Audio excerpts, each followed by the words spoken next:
யோகக்காரம்பா அப்படின்னு சொல்லுவாங்க இல்லைங்க, அதை நல்லா இருந்தால் சொல்லுவாங்க.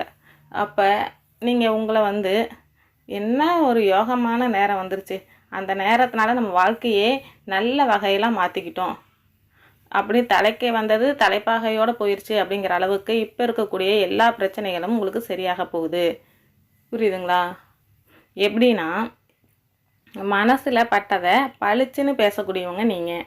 இந்த துலாம் ராசிக்காரவங்க ஒருத்தவங்க இருக்காங்கன்னா சுற்றி எத்தனாயிரம் பேர் இருந்தாலும் சரி, இவங்க பேச்சு தான் மனசுக்குள்ளே ஆழமாக பதியும். ஏன்னா அந்த அளவுக்கு நியாயமாக பேசுவாங்க. பா, எடை போட்ட மாதிரி பேசுகிறாங்கப்பா, தராசு தட்டை வரைச்சு அப்படி இருக்குது, நேராக நின்று பேசுகிறாங்கப்பா. இப்படி ஒரு தலைமை பண்பு இருக்கவங்க, ஒரு தலைவராக இருக்கிறதுக்கு தகுதி உடையவங்க யாருன்னு கேட்டிங்கன்னா துலாம் ராசிக்கிறவங்க. இப்படி எல்லாத்துக்கும் நியாயமாக இருந்தால் இந்த கலியுகத்தில் உங்களுக்கு நியாயம் கிடைக்குமா சொல்லுங்கள்? சூதுவாது இருக்கவங்க தான் இந்த காலத்தில் பிழைக்கிறாங்க.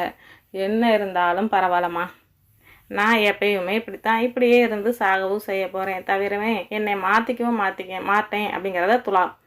இவங்களுக்கு திருட்டுத்தனம் பண்ணுறதுக்கு வாய்ப்பெல்லாம் வராமல் இல்லை, தெரியாமல் இல்லை. ஏன் அதை பண்ணி என்ன பண்ண போகிறோம்? கோடி கோடியாக பணம் சம்பாதிக்கிறோம், அதை வச்சு நான் என்ன பண்ண போகிறேன்? மற்றவங்கள ஏமாற்றி நான் சம்பாதிக்கிற பணம் கஷ்டப்பட்டாலும் பரவாயில்ல, அந்த கஷ்டமே எனக்கு சுகமாக இருக்குதுன்னு வாழ்கிறவங்க துலாம். இப்படிப்பட்ட குணநலத்துக்கு உரியவங்களான தேவர்களுக்கு இணையான குணம் கொண்டவங்க. உங்களை பொறுத்தவருக்கு அந்த 2 யோகம் உருவாகுதுன்னு சொல்கிறாங்க. அந்த யோகங்கிறது எதனால் உருவாகுது, எப்போ உருவாகுது? குறிப்பாக இந்த 2 யோகங்களும் ஒரே வேளையில் உருவாகுவதால் 100 வருஷத்துக்கு அப்புறம்.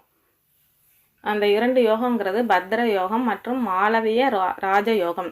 ஜோதிட சாஸ்திரப்படி நவ கிரகங்கள் ஒவ்வொரு தடவும் ஒரு குறிப்பிட்ட கால இடைவெளியில் ராசி மாற்றிக்கிட்டே இருக்கும். அப்போ ராஜயோகம் சில சமயம் உருவாகும். இது மனுஷனுடைய வாழ்க்கையில் தாக்கத்தை ஏற்படுத்தும். அதுவும் ஒரு சில நேரங்களில் மட்டும்தான். ஒரே நேரத்தில் ஒன்றுக்கு மேற்பட்ட ராஜயோகங்கள் உருவாகும். இது ராஜயோகங்கிறது சிறப்பானது. இந்த ஒரே வேளையில் 2 யோகங்கிறது உங்களுக்கு மிகவும் சிறப்பானது. அந்த வகையில் இந்த யோகங்கள் அப்படிங்கிறது குறிப்பாக ஜூன் மாதத்தில் இந்த 2 யோகங்களும் அசுரர்களின் குருவான சுக்கிரனுக்கு தன் சொந்த ராசியான ரிஷப ராசியில் நுழைவதனால மாளவிய ரோஜயோகமும், அதற்கு அடுத்ததாக இருக்கக்கூடிய மிதுன ராசியில் புதன் பகவான் அவருமே தன்னுடைய சொந்த ராசியான மிதுனத்தில் நுழைவதால் பத்ரய ராஜயோகமும் உருவாகுது. இந்த 2ம் உங்களுக்கு 100 வருஷத்துக்கு அப்புறம்